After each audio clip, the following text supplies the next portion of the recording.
స్నేహబంధం గురించి అంటే ఇవాళ రోజున చూస్తున్న ఈ స్నేహాలు వీటికి నిర్వచనాలు ఏంటండి?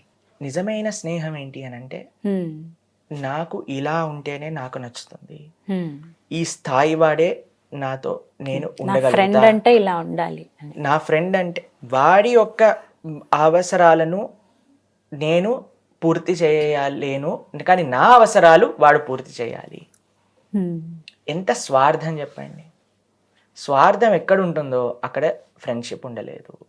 స్వార్థం ఎక్కడ ఉంటుందో అక్కడ ప్రేమ ఉండలేదు. First thing we have to learn is selflessness, నిస్వార్థ భావన. హ్మ్. కాబట్టి ఇది చాలా ముఖ్యమండి. అందుకే ఈ రోజులలో మనం చూస్తాం, నేను ఒకరితో మాట్లాడుతుండే, అరే నీ ఎప్పుడు వచ్చే ఫ్రెండ్ ఏమిటి, ఇప్పుడు వెళ్ళిపోయాడు ప్రభుజీ. ఎందుకు అని అంటే, ఎప్పుడు నేనే మాట్లాడాలా, ఎప్పుడు నేనే చేయాలా, వాళ్ళు నా కోసం ఎందుకు చేయకూడదు? హ్మ్. ఇలా ఉన్నప్పుడు మనం ఎవరితోటి ఉండగలుగుతాం చెప్పండి.